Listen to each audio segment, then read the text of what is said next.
Okay, Alexander, let's talk about the riots going on in the US, the protests, the riots, the regime change operation. And I would like to kind of keep a loose conversation here on what's going on in the US and maybe try to frame it around some previous riots that have taken place and protests and regime change operations that have been taking place the past, say, 10, 20, maybe 30 years. Maybe try to add some historical context into what's happening in the U.S., if there is historical context, if there are parallels with some of the riots that we've seen, through the last decade or so, decade plus, and if we can draw some commonalities in some of the methods used to maybe incite the mob, maybe some of the methods used to go after police, some of the methods used to overthrow and topple governments, because I think that is also relevant in this case, whether it's being used by the people on the streets or whether it's being used by the media. And one of the regime change operations, which some people claim were peaceful protests, but they turned into an actual civil war and tore a country apart. That comes to mind for me right now is Ukraine and the Maidan. I also think of what happened in the Balkans and in Yugoslavia, which also tore the region apart. I can think of Georgia. I can think of the Orange Revolution. I can think of the Arab Spring. I even think of during the vote in Greece for the euro, and as to what's going to happen with the austerity and the euro, and Tsipras rising to power, and how the radical left government of Syriza was promoting rioting in Athens. One riot became extremely violent, where they burned down I believe it was a Piraeus bank branch, and they killed 4 people inside, including a pregnant woman. And I remember going on to the square in Syntagma as the riots were happening, and everyone knew that it was Syriza and Tsipras and the radical left that was, pushing these riots onto the street as they were ascending towards power. They were gaining strength in the political class. And I remember, listening to the people that were rioting and the people moving towards the square, and they were speaking all kinds of languages except Greek, Spanish, Italian. And, I sat to myself, I was looking at my friend, and I was like, we're like, where the hell are these people coming from? Who are these people? Because they're not from here. And I think that's something you hear a lot in the U.S. now. What's happening in certain cities. People say these people that are destroying these communities, they're not from here.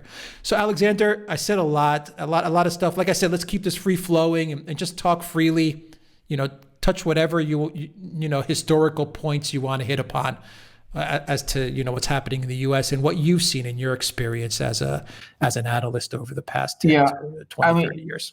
And not just as an analyst, because of course, like yourself, I've lived through some of these events. Now, I'm going to make a general observation, which is that a lot of people are talking about how these protests bear resemblances to events which have happened in the United States before. In people talk about the summer of '68, when there was, after Martin Luther King was killed, there was big uprisings in many cities and all those sorts of things. This is different. It feels different to me, actually.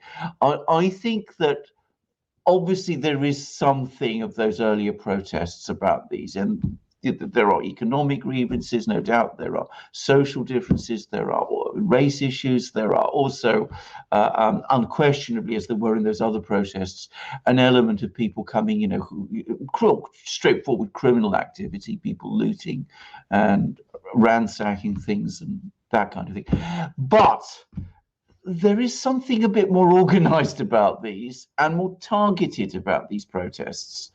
And I have to say this, it does remind me a little bit, in fact, not a bit, it reminds me a lot of some of these protests that you've been talking about.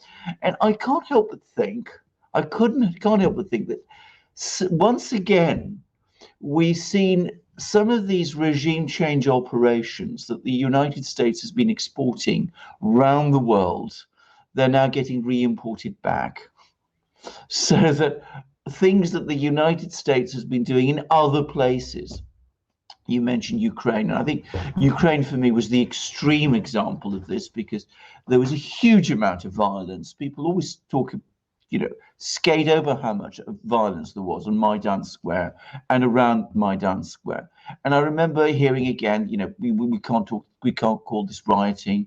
We've got to call this protesting. These are the peaceful protesters. The police are the violent people who are actually attacking these peaceful protesters. The revolution of dignity, or what was the it? Revolution, exactly. The revolution of dignity is what it was called, and all of that. But you encounter this. You encounter this elsewhere. I mean, there's also, I have to say this, and some people may not be happy. There was some element of that in the protests in Hong Kong last year, also, which were getting some support from some people in the United States. And of course, we saw that in Belgrade. We saw that in Moldova. We saw that in Bulgaria, where I remember the Bulgarian parliament building in one protest was burnt down. And these are always peaceful protesters who were doing these sort of things. And as I said, it seems to me that some of this has been now re-imported back to the United States.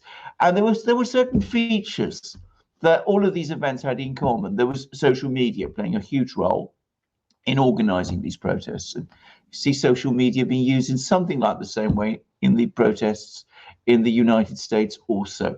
And of course, you also have some of these organizations that are involved in some of the protests in Europe. I'm talking about, organizations of, if you like, almost, how shall I put it, the foreign legion of activists that you were talking about, who move around and go from one protest in Greece, and then they go off to Ukraine, and then they go off to France. France has been a place where this kind of thing goes on a lot, and then now some of them maybe, despite all the lockdowns, maybe they found their way into the United States also. Paid agitators. Paid agitators, exactly. For contract agitators. Exactly. And there's something of that again here, which wasn't true of the protests that you used to see in the United States in the 60s and the 70s and even later. So there is something different about this. I'm going to say something else, which is, I again, it's difficult to judge from a distance, but these protests not only look more organized and more targeted, they also look a lot smaller, as if, which again lends, to me at least, a feeling that there's some degree of control over them. Why do you say that? If they're smaller, they have more control? Because, of course, if you have a vast mass of people coming out, that by definition is a more spontaneous thing.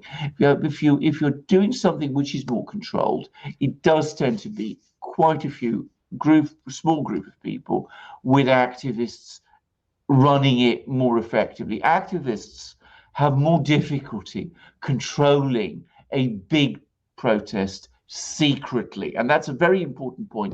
So if you're talking about events like the one, for example, in Maidan, the number of people who were ever on Maidan Square at any one time was actually quite small. Usually it was no more than a couple of thousand people, and the same, by the way, was true of some of the more violent protests in places like Greece. Most people who find themselves in a violent protest and who are peaceful people go away. They don't want to be. Most people are law-abiding. They may be angry, they may want to protest, but they do not want to be involved in something that's turning violent. So my experience is that big protests tend to be peaceful. Small protests tend to be violent, and when they're violent, they tend to be more controlled if there is an intention to target them in particular ways. So that's my feeling about this. This is different from protests that I've remembered in the United States in the past. Right. A lot of protests in a lot of cities, but smaller, controllable protests. Smaller, more controllable. That's my sense of this, Right. and with a more organized nature, with certainly a much more organized form on social media, and much more in contact with the political system. I mean, clearly there are elements within the political system which are, not sorry to see these protests happen. Let me put it like that, and very measured, using very measured and careful words there. Yeah, I remember the Arab Spring where, Mm. there were. I was in Silicon Valley at the time, and everyone was gushing about how social media was used during Yeah, the Arab Spring. And they actually brought a reporter yeah, who utilized social yeah, media to speak at some yeah, event in the Valley, and how yeah, he utilized social media. And I yeah, forgot the country. I think maybe Tunisia. yeah. Maybe it was Tunisia that he came from. That's right. And he talked about how he utilized social media to get the Arab Spring going, and just people were giddy about it. I mean, it was like they Absolutely. discovered, they discovered gravity. They were like, okay, so now we can use this tool.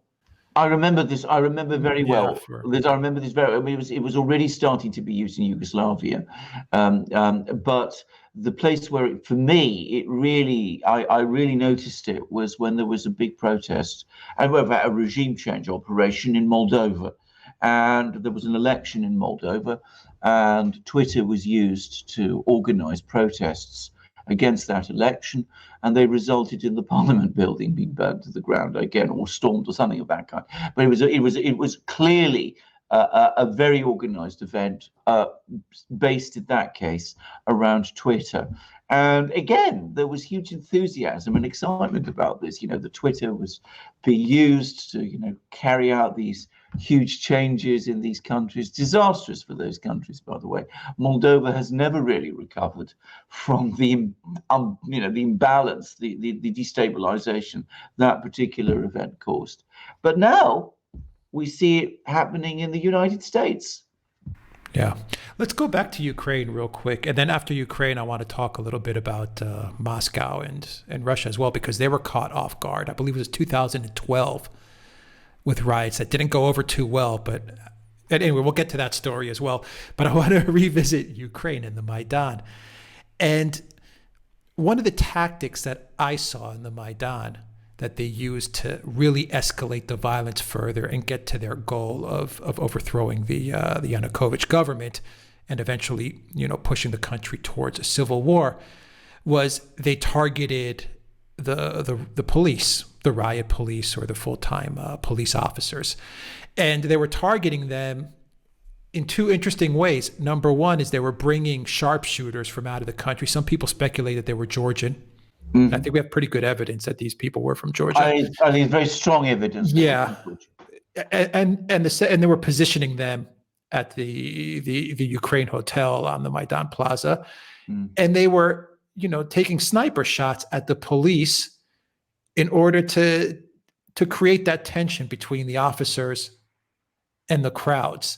Do you see some parallels in those tactics that were being used in order to go after the cops, so that then the cops can go after the crowds and things escalate? Do you see some parallels, even loose parallels, with those tactics as to what's going on in the United States? Well, of course there are. I mean, they're clear parallels. I mean, there's clearly violence being targeted at the police. The police are clearly identified now as the enemy, the force that needs to be overthrown, or the police are very much the target for these protests, and that has lowered the threshold of violence against the police. So people are prepared to, or there's a willingness to countenance the targeting of police and violence against police officers, which in a country like the United States,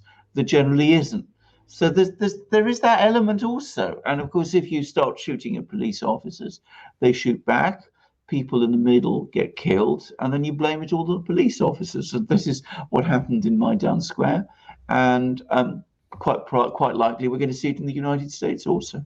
That Yeah, isn't to Maidan. say, by the way, that there aren't problems with the police in the United States, but you're talking about parallels now, and we're talking about parallels in this program, and they are there definitely.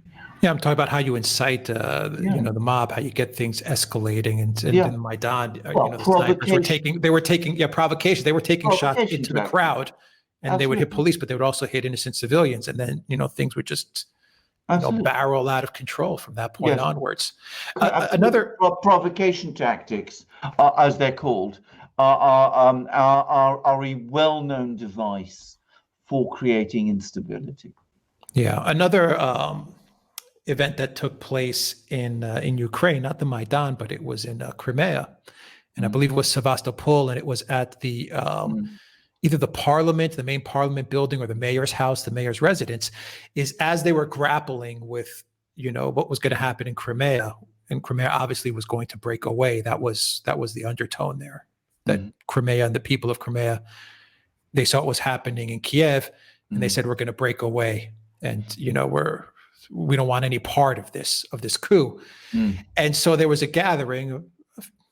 Like you said, it wasn't a huge gathering. No, they It never was are. substantial, but it was manageable of a crowd of people at the mayor's headquarters, the mayor's Yeah. residence, or the parliament building. I forget. Someone in the comments will will refresh my memory here.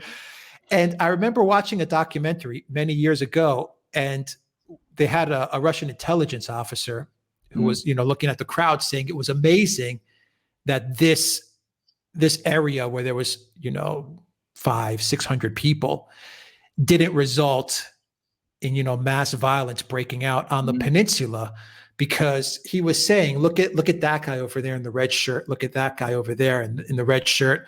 These guys are mm. paid agitators, and look at how Yeah, they're moving the crowd. Look at how they're trying to get something to happen. Look at how they're yeah, trying to incite yeah, violence amongst the crowd.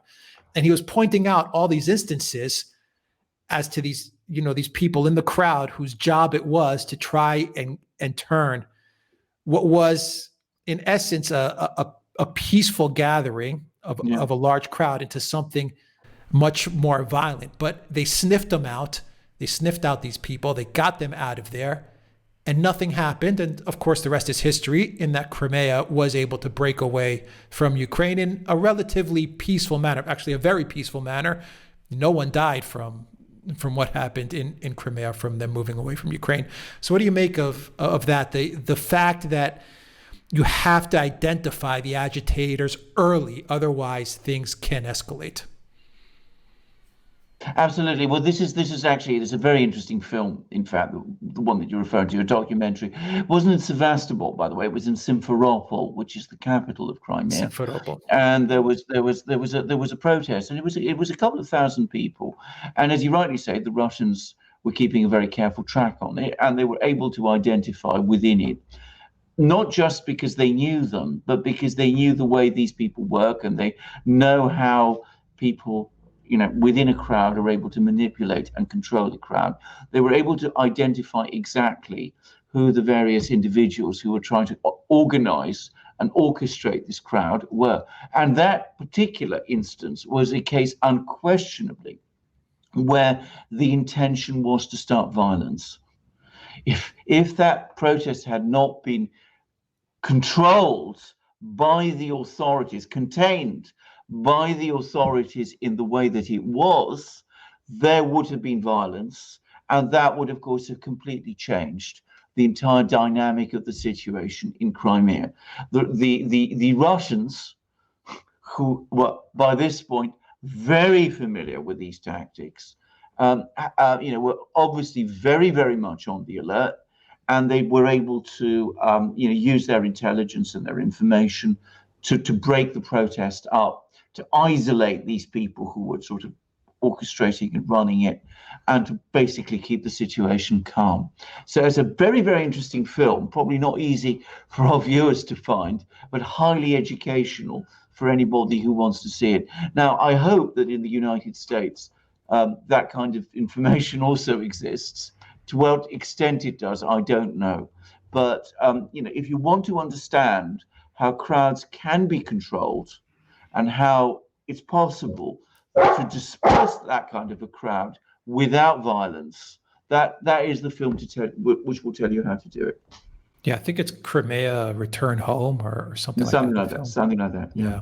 All right, now let's talk briefly about some riots that took place in Moscow. One of them turned out poorly. One of them turned out well and got diffused. And the first one, I think it was around 2012 or 2010, where there were riots in Moscow. Yeah, and those did escalate, and they were not handled well. But subsequent riots and protests that did form over the years, they got squashed. And one was very recent. I think one was maybe 2 years ago. Yes. I mean, they got squashed almost immediately. I mean, on the spot within a few hours. That was that. So, get into that. Did the Russians learn something from was it 2010 or 12? It was 12. It was 2012. Right. And the Russians learned very quickly how to organize a response to these sort of events. And you're quite right. I mean, it did almost slip out of their hands the first time in 2012. To be very clear, I don't think it ever posed a threat to the government. The government didn't want to see a major escalation of the situation in Moscow. There was an attempt, as I remember, to try and set up a tent city in Moscow, a protest city. The authorities were not going to let that happen, which they were absolutely right not to let it happen. And they acted very fast in order to contain it. Now, that was not, by the way, an Occupy Moscow type scenario. It was a very, very carefully planned protest, which wasn't really a protest. It was, in effect, at the beginning of a regime change operation. But as the authorities got on top of it very, very quickly, very, very effectively, once they learned what was going on, and they learned an awful lot of lessons from their handling of it. And the event which we were talking about just now in Crimea happened in 2014. And the information and the experience they learned from dealing with the protests in Moscow in 2012 undoubtedly helped them deal with the situation 2 years later in Crimea. So, they learned an awful lot from dealing with a protest like that. Peaceful protests are fully legitimate, and they are not only to be encouraged, they're part of democracy. Violent protests within democracies are not the same thing. And when they escalate into riots, and when they're controlled also by agitators, they become extremely dangerous. Yeah, I don't think they were able to identify agitators early on in the U.S. At least the individual cities weren't. No. Well, I mean, if you're talking about a place like Minnesota, yeah. I get the impression that the authorities there, as I understand it, I'm not, I don't know the political geography of the United States very well, but what I understand is that it's a pretty liberal place. That is I think where Klobuchar, if I got her name right, she's the governor of there. So I don't think that these people are the kind of people who would probably look for or to control protests of this kind. That's my instinct anyway. So I think that you'll probably find a patchwork of different attitudes towards protests across the United States. I don't think Minnesota is a particularly good place to expect the authorities to take to use a firm, but it should be stressed always, disciplined hand in handling protests of this kind. Yeah. All right. We'll leave it there. Alexander Mercouris, editor-in-chief of the Duran. Thank you very much, guys. If you like this video, click on the subscribe button down below. Click on that notifications bell. Also, make sure to share the channel with everybody you know and drop us a comment. Comments help us out a whole lot. And go to the Duran shop, pick up some merchandise. We've got magic mugs. We've got polo shirts. We've got t-shirts. We've got all kinds of good things. And also go to our friends at the Patriotic Legacy and pick up a Patriot Beacon flashlight. This is the Swiss Army knife of flashlights, but it is made in America. It ships internationally, and you get 20% off when you use the code Duran20 at checkout. And they're running a contest where you can win a blue camouflage Patriot Beacon 3. You can also win a tactical pen and a monkey fist ball as well in that contest. You're automatically entered when you make a purchase at the site Patriotic Legacy. The link is in the description box down below, Alexander. Indeed, and can I just say, over and above all the things that Alex was just saying, it's the best torch, as we say in England, or flashlight, as we say in the United States, in the world. It is amazing. It is amazingly well made. It's one of these wonderful, strong American products. It's rugged.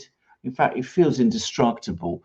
And if you're like me and you're sort of fumbling around and you're dropping things, you get that sense of assurance when you're holding a really strong, well-made, quality article like this. And of course, it's a wonderful torch or flashlight. It's got an amazing beam. You can see in extraordinary distances in the dark with it. You can dim it if you need to dim it. If you're indoors, for example, or if you don't want to blind people, you can dim it quite a lot. If you're on the road and you want to alert people to where you are, you can flash it. It does a flash, things like that. It's also got an extraordinary number of accessories. So if you have it in your car and perish the thought you're in an accident, it's got all kinds of tools. You can smash the windshield with this. You can also use it as a hammer, by the way. You can cut your seatbelt. It's got a seatbelt cutter. If you lose your way and your sat nav doesn't work, it's got a compass there. If you are out and about and you wanted to attract attention, it's got an alarm, which is really very useful. One of the things I particularly love about it is that it's solar powered. So, it's the kind of thing you don't have to worry about putting batteries in, because if you keep it in the light, it will never fail you. And because it's solar powered, you can do another amazing thing with it. You can recharge your laptop or your iPhone or your smartphone or your tablet. It's got a port there for you to do it. So it's just packs this enormous number of things, and it's just incredibly well made, and it's got this beautiful light. It's the best torch, unequivocally, that you can have. And it's got one other thing I forgot to mention. It's got a magnet. So if you want to put it on the side of your car or somewhere in your house, well, you can just stick it there and it'll be safe. So it is an amazing thing. You should definitely join this contest. Get yourself one of these. It's the best torch in the world. Torch, as we say in England, flashlight, as you say in the United States. But I would remind you what Alex said. It's made in the United States, but it's shipped internationally also. So it's not just Patriot Beacons that you can find through us. We've also got our amazing shop too. We have our great and famous magic mugs, which we must never forget or overlook, the best mugs in the world. We have our amazing shirts, like the wonderful long-sleeved 100% cotton t-shirt I'm wearing now. We've got short-sleeved t-shirts too. We've got V-neck shirts. We've got the best polo shirts anywhere, the most stylish and glamorous polo shirts. And we've also got hats, hoodies, stickers, and we've got amazing ebooks. You can find them all in our shop. You can find how to get to the Patriot Beacon from what Alex is going to tell you in a moment. Alex will tell you how to buy from our shop and how to join this amazing contest. To go to the Duran shop, you'll find the link in the description box down below, theduranshop.com. And for the Patriot Beacon, to enter the contest to get 20% off, you'll find the link for that as well in the description box down below. Patriotic Legacy, you will find the URL in the description box as well. Alexander Mercouris, thank you very much. Until next time, everybody, take care.